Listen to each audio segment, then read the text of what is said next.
Hello everyone, welcome to success with Rai academy. 1 अगस्त 2021 के दैनिक जागरण के राष्ट्रीय संस्करण को आज के इस वीडियो में हम डिस्कस करेंगे। तो चलिए वीडियो को शुरू करते हैं। दैनिक जागरण ने जो सबसे मेन हेडिंग बनाई है, यानी कि पहली हेडिंग जो बनाई है वो है कि चक्का फेंक में छा गई कमलप्रीत कौर। अब ये कमलप्रीत कौर ने जो चक्का फेंक होता है उसमें जगह बनाई है फाइनल में उन्होंने जगह बनाई है। और चक्का फेंक में ही जो सबसे ज़्यादा उम्मीदें थी सीमा पुनिया से, वो छठे स्थान पर पहुंचकर फाइनल की दौड़ से बाहर हो गई हैं। और वहीं कमलप्रीत कौर दूसरे स्थान पर रही हैं। देखिए, 2 पोल बनाए गए थे, यानी कि दो आप कह सकते हैं कि साइड थी, जिसमें कि 31 खिलाड़ियों का टोटल चयन हुआ था फाइनल के, मतलब प्रतिभागी थे लास्ट के लिए। उसके बाद इसमें कमलप्रीत ने इन 31 खिलाड़ियों में दूसरा स्थान हासिल किया है और प्रयास थे 3।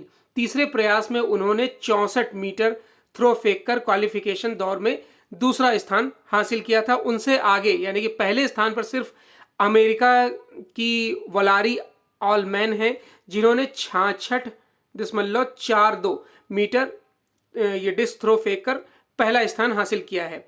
अब इनसे पदक की उम्मीद लगाई जा रही है। अब वहीं पर अगर हम महिला हॉकी की बात करें तो महिला हॉकी खिलाड़ी जो हैं वृंदा कटारिया, उन्होंने दक्षिण अफ्रीका के खिलाफ लगातार 4-3 से जीत हासिल करके महिला हॉकी को आप कह सकते हैं कि पदक की उम्मीद की दौड़ में और मजबूत कर दिया है। उन्होंने इनकी महिला हॉकी टीम ने साउथ अफ्रीका को 4-3 से हराया है। नेक्स्ट न्यूज़ पर आते हैं।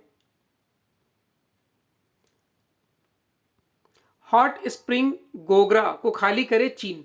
देखिए, भारत ने चीन से साफ तौर पर कह दिया है कि वह पूर्वी लद्दाख के हॉट स्प्रिंग गोगरा और अन्य टकराव के बिंदुओं से अपने सैनिकों और हथियारों को तुरंत हटाए। शनिवार को भारत और चीन के बीच 12वें दौर की सैन्य स्तर की बातचीत हुई थी और उसमें भारत ने ये बयान दिया है। भारत और चीन की तरफ से बातचीत को लेकर और कई आधिकारिक बयान भी जारी किए गए हैं, लेकिन इसमें खास बात यही है कि जो भारत कह रहा है कि हॉट स्प्रिंग गोगरा को अब तत्काल खाली किया जाए।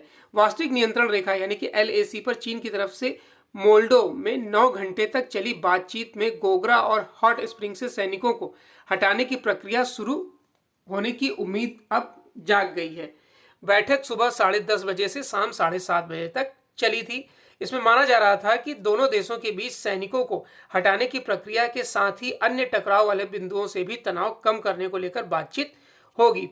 इसमें जयशंकर जो हमारे विदेश मंत्री, उन्होंने भी सख्त संदेश दिया था कि चीनी समकक्ष वांग यी को, यानी कि जो चीन के विदेश मंत्री हैं वांग यी, उनको भी सख्त संदेश दिया था कि पूर्वी लद्दाख के मौजूदा हालात के चलते दोनों देशों के संबंधों पर नकारात्मक प्रभाव पड़ रहा है और दोनों मंत्रियों के बीच 14 जुलाई को ताजिकिस्तान के दुशांबे में संघाई सहयोग संगठन की बैठक के दौरान अलग से 1 घंटे बातचीत हुई थी।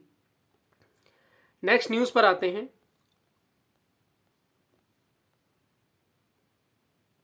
देखिए, नेक्स्ट न्यूज़ है बिजनेस पेज से, और बिजनेस पेज की जो पहली न्यूज़ हम ले रहे हैं वो है छोटे लेन देन से लॉन्च होगी डिजिटल करेंसी।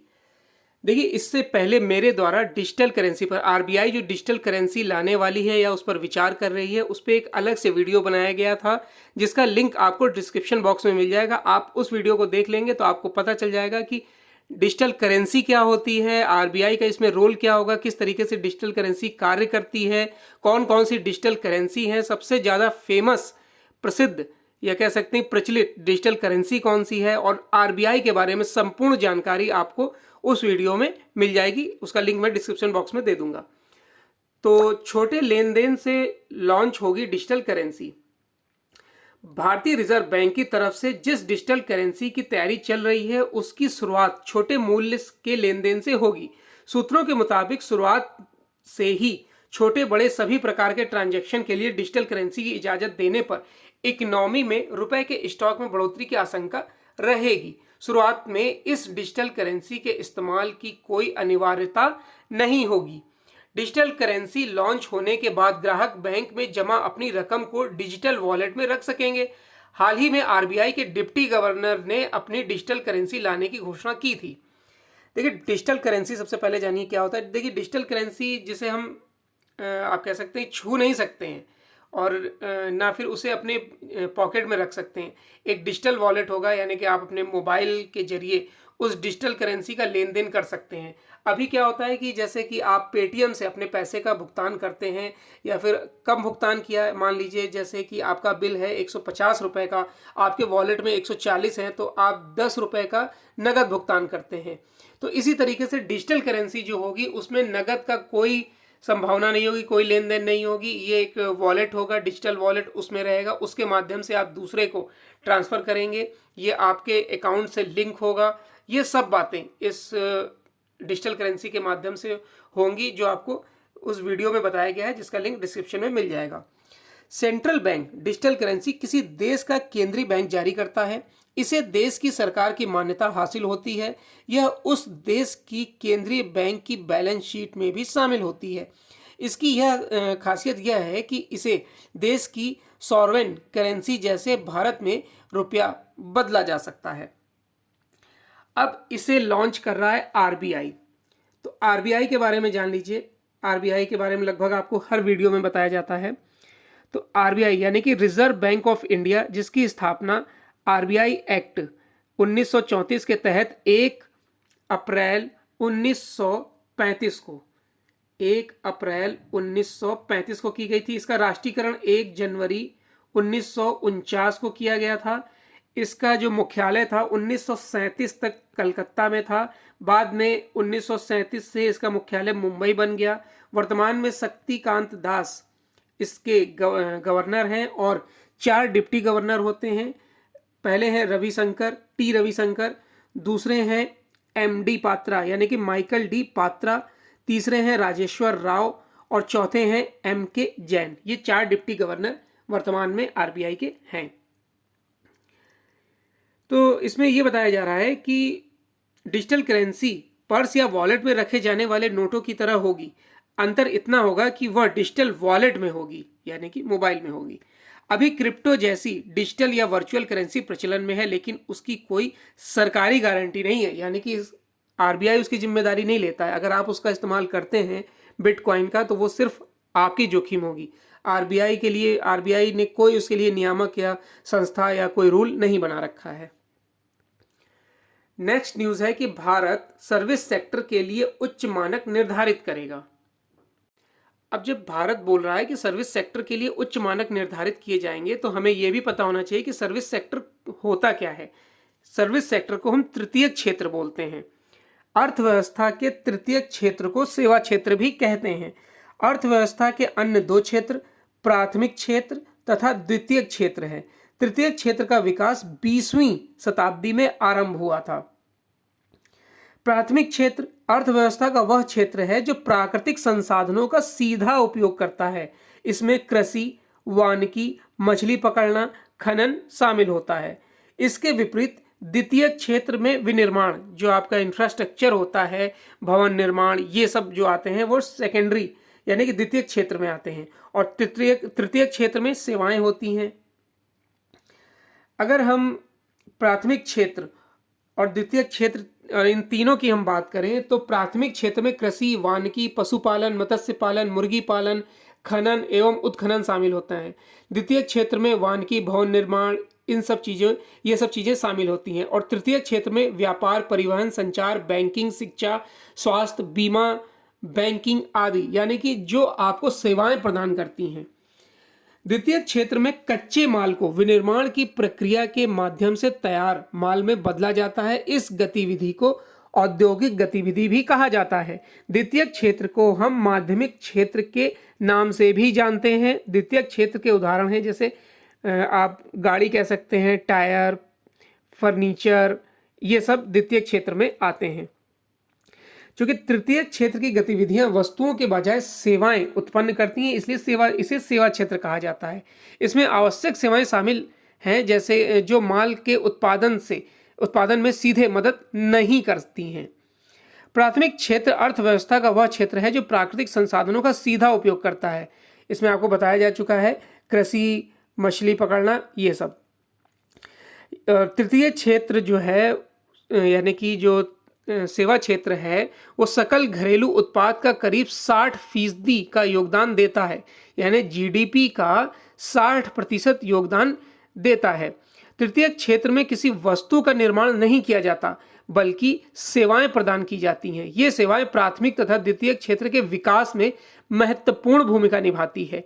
इसके अंतर्गत बैंकिंग, बीमा, रेलवे, संचार और परिवहन आदि को शामिल किया गया है।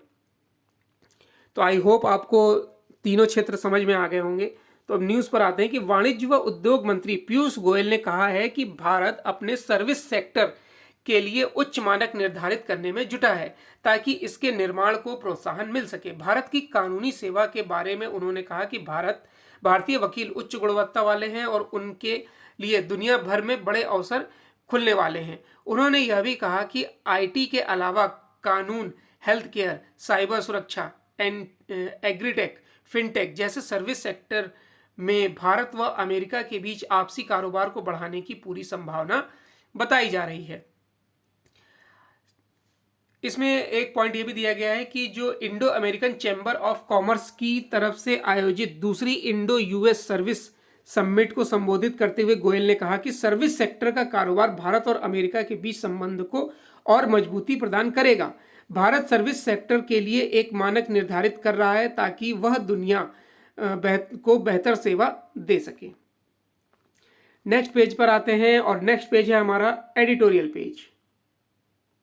देखिए, आर्टिकल जो है वो दैनिक जागरण के एडिटर द्वारा लिखा गया है, संजय गुप्त द्वारा, और इन्होंने लिखा है कि फिर खतरा बनता अफगानिस्तान, क्योंकि अफगानिस्तान पर जिस तरीके से तालिबान हावी हो रहा है और उसको नियंत्रण में लेने की कोशिश कर रहा है, इससे वहाँ पर अराजकता फैलेगी और कहीं ना कहीं ये पूरे विश्व के साथ साथ खासतौर पर भारत के लिए खतरा बन सकता है। आपने देखा होगा कि जो अभी फोटो पत्रकार मारे गए थे, वो इसलिए मारे गए थे क्योंकि वो भारतीय थे।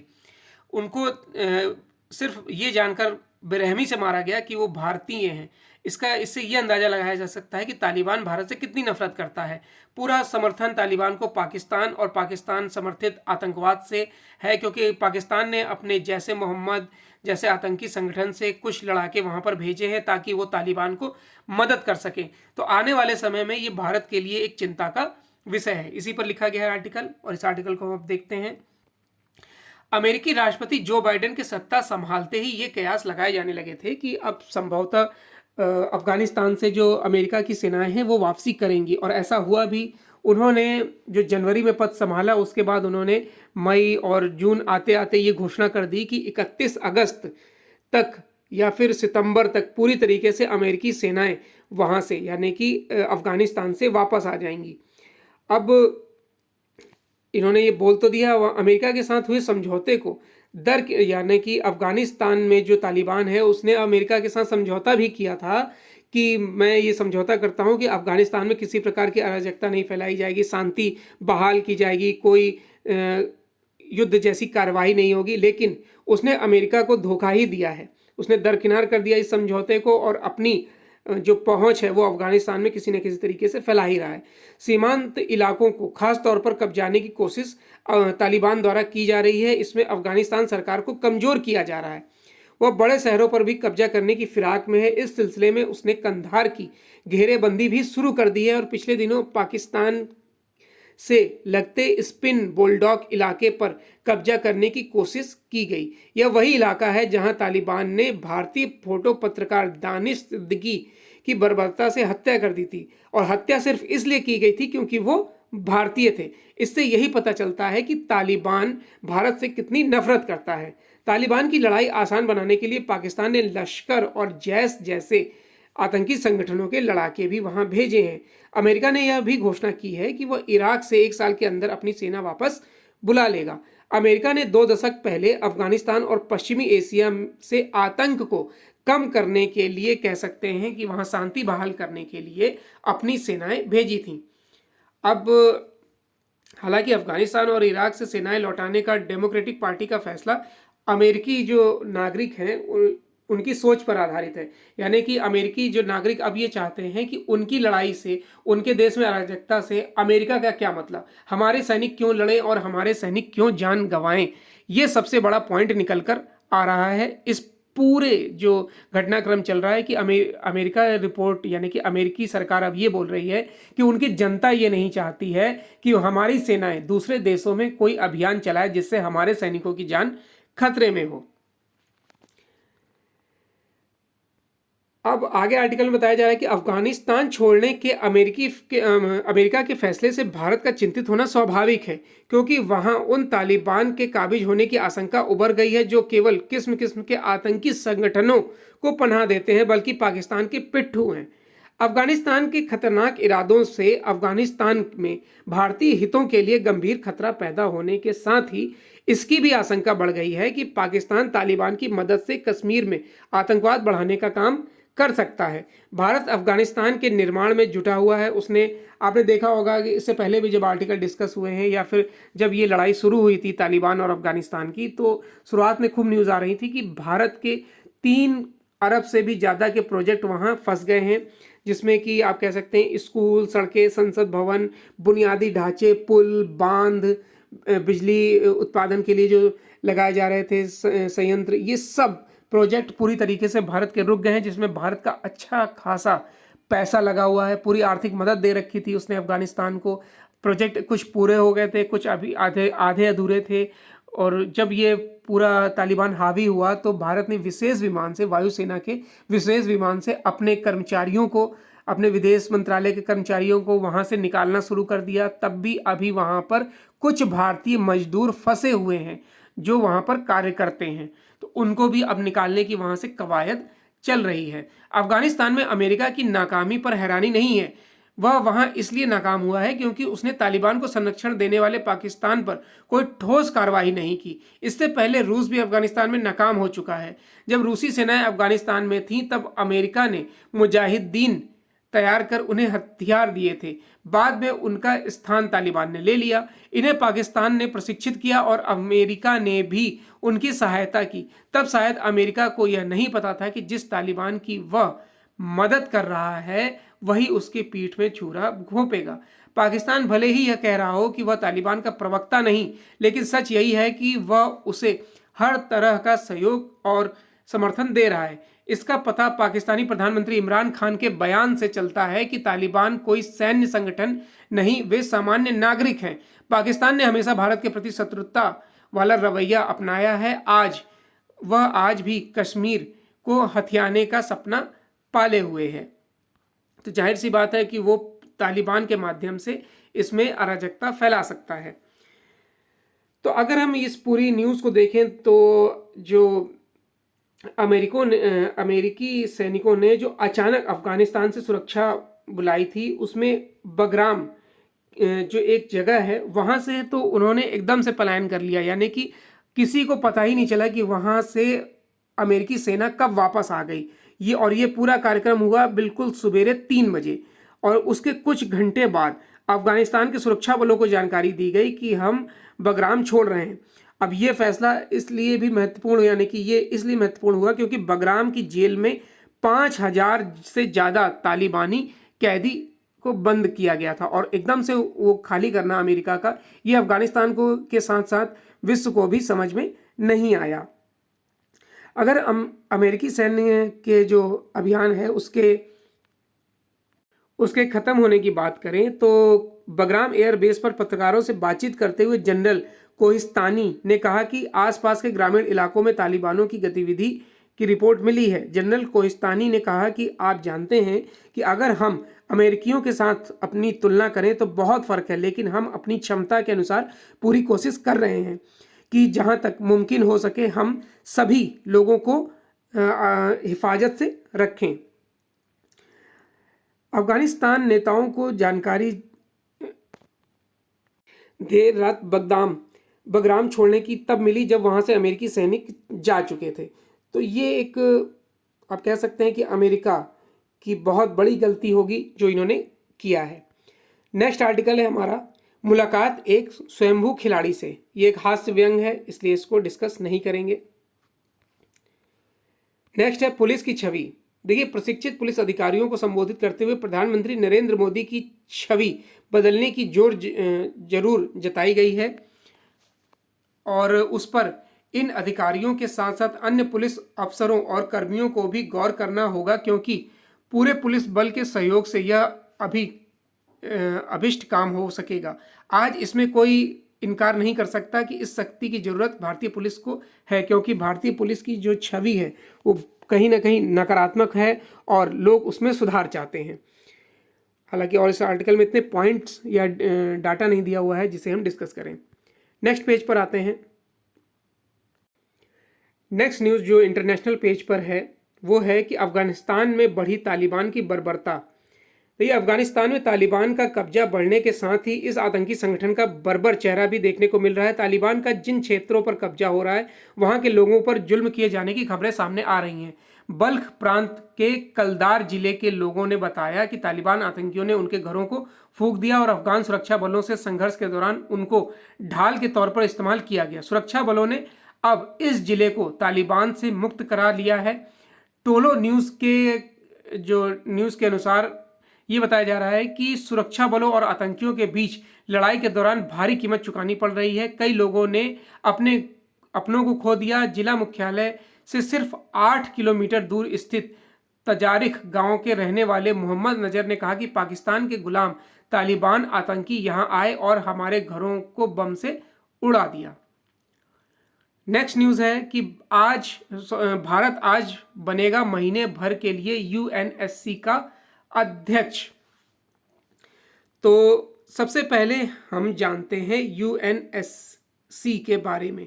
यूएनएससी, इसका सबसे पहले आप फुल फॉर्म जानिए। इसका फुल फॉर्म है United nation security council. United nation security council, जिसकी स्थापना 24 अक्टूबर 1945 को की गई थी। इसका हेडक्वार्टर न्यूयॉर्क, अमेरिका में है। और ये टीएस त्रिमूर्ति हैं जो संयुक्त राष्ट्र में भारत के स्थायी प्रतिनिधित्व हैं। अब हम इसके बारे में जानते हैं कि यूएनएससी है क्या। देखिए, संयुक्त राष्ट्र के 6 प्रमुख हिस्सों में से यूएनएससी एक हिस्सा है। इसका मुख्य कार्य विश्व भर में शांति और सुरक्षा सुनिश्चित करना है। इसके अतिरिक्त संयुक्त राष्ट्र संघ में नए सदस्यों को जोड़ना, इसके चार्टर में बदलाव से जुड़े काम की सुरक्षा परिषद के काम का हिस्सा है।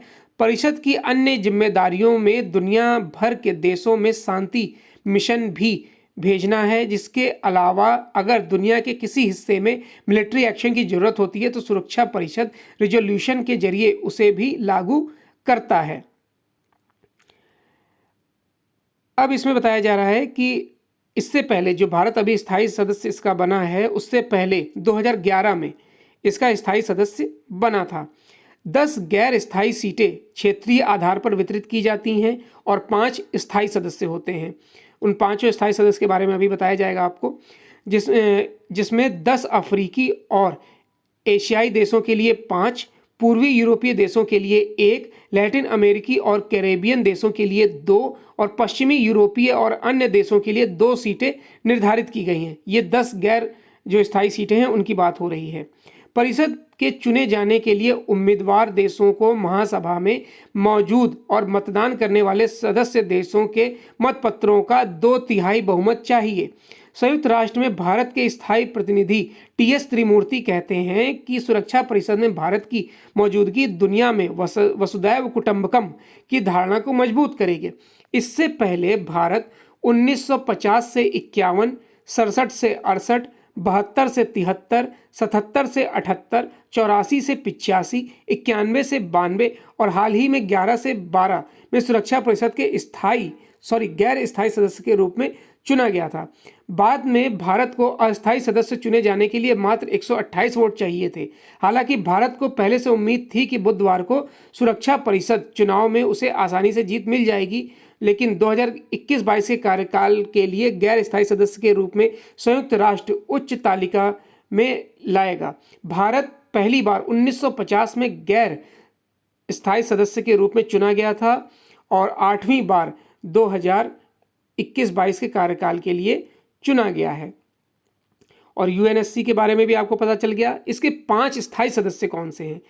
टोटल 15 होते हैं, 10 के बारे में आपको बता दिया गया। 5 जो स्थायी सदस्य हैं, चीन, फ्रांस, रूस, यूनाइटेड किंगडम और संयुक्त राज्य अमेरिका, इनके 5 स्थायी सदस्य हैं जो वीटो पावर भी यूज कर सकते हैं। अब न्यूज़ को देख लेते हैं कि भारत रविवार को 1 महीने के लिए संयुक्त राष्ट्र सुरक्षा परिषद का अध्यक्ष पद संभाल लेगा। इस दौरान वह समुद्री सुरक्षा, शांति रक्षा और आतंकवाद के खिलाफ लड़ाई जैसे 3 प्रमुख क्षेत्रों पर कार्यक्रम का आयोजन करेगा। संयुक्त राष्ट्र के इन 15 सदस्यीय शक्तिशाली निकाय की रोटेशन के आधार पर अध्यक्षता संभालने से पहले संयुक्त राष्ट्र में भारत के स्थायी प्रतिनिधि टीएस त्रिमूर्ति ने एक वीडियो संदेश में कहा कि भारत के लिए उस माह में यूएनएससी की अध्यक्षता संभालना बेहद सम्मान की बात है जब देश 75वां स्वाधीनता दिवस मना रहा है। उन्होंने कहा कि समुद्री सुरक्षा भारत के लिए उच्च प्राथमिकता में है और सुरक्षा परिषद के लिए इस मामले पर समग्र दृष्टिकोण अपनाना अहम है। नेक्स्ट न्यूज़ है कि इजराइल कंपनी एनएसओ ने कुछ देशों में पेगासस का इस्तेमाल रोका। अब देखिए, इस समय ये न्यूज़ काफ़ी चर्चा में है और इसमें इजराइल बार बार चर्चा में आ रहा है। इजराइल देश के बारे में हम बाद में जानेंगे, पहले न्यूज़ देख लेते हैं। पेगासस जासूसी कांड के चलते इन दिनों चर्चा में चल रही इजरायली साइबर सुरक्षा कंपनी एनएसओ ने अपनी स्पाईवेयर प्रौद्योगिकी का इस्तेमाल कर रहे दुनिया भर के अपने सरकारी ग्राहकों में से कई को इसका उपयोग करने से अस्थायी रूप से रोक दिया है। अमेरिकी मीडिया की रिपोर्ट के मुताबिक कंपनी फिलहाल इसके कथित दुरुपयोग की जांच कर रही है। पेगासस स्पाईवेयर का भारत समेत कई अन्य देशों में पत्रकार, मानवाधिकार कार्यकर्ताओं, नेताओं और अन्य लोगों की जासूसी के लिए कथित तौर पर इस्तेमाल किया जा रहा है। यह रोग मीडिया संगठनों के परिसंघ पेगासस प्रोजेक्ट द्वारा जांच के जवाब में किया गया है। स्वतंत्र एवं गैर लाभकारी मीडिया संगठन एनपीआर की खबर के मुताबिक सूत्रों ने सरकारी एजेंसी या उन देशों के नाम नहीं बताए हैं जिन्हें एनएसओ ने स्पाईवेयर के इस्तेमाल से रोका है। उन्होंने कहा है कि इजरायली रक्षा नियम कंपनी को उसके ग्राहकों की पहचान करने से प्रतिबंधित करते हैं। एनएसओ की आंतरिक जांच में उन लोगों के फ़ोन नंबर की जांच की गई है। अब इजराइल भी काफ़ी इस न्यूज़ के चलते बना हुआ है न्यूज़ में, तो इजराइल के बारे में जान लेते हैं कि इजराइल देखिए दुनिया में एक महत्वपूर्ण जगह रखता है और ये यहूदियों को अपने चाहे पूरे विश्व में कहीं पर भी यहूदी हों वो उन्हें अपने देश का नागरिक ही मानता है। दुनिया का पहला एंटीवायरस 1979 में इजराइल ने ही बनाया था, पहला एंटीवायरस, और 6 से 4.16 मिलीमीटर लंबी चौड़ी दुनिया की सबसे छोटी बाइबल भी इजराइल ने ही बनाई थी। अगर हम इजराइल की बात करें तो इजराइल के जो प्रधानमंत्री हैं वो हैं नाफ्ताली बेनेट और यहाँ के जो राष्ट्रपति हैं वो हैं इसाक हरजोग। इजराइल के बारे में और जान लेते हैं कि इजराइल का जो नया राष्ट्र है वो 14 मई सन 1948 को अस्तित्व में आया। इजराइल राष्ट्र प्राचीन फिलिस्तीन अथवा पैलेस्टाइन के नाम से या उसका ही भूभाग था। इजराइल को आर्थिक और औद्योगिक विकास में दक्षिण पश्चिम एशिया और मध्य पूर्व में सबसे उन्नत देश माना जाता है। इजराइल दुनिया का एकमात्र यहूदी देश है जिसकी कुल आबादी 85 लाख है। इजराइल की अगर हम राजधानी की बात करें यानी कैपिटल की बात करें तो जेरूसलम इसकी कैपिटल है और करेंसी है न्यू शेकेल। तो ये इजराइल के बारे में जानकारी थी। ये आज का यानी 1 अगस्त 2021 का दैनिक जागरण का राष्ट्रीय संस्करण था। आई होप आपको वीडियो अच्छा लगा होगा। अगर वीडियो अच्छा लगा हो तो लाइक और शेयर कर दीजिएगा। वीडियो देखने के लिए धन्यवाद।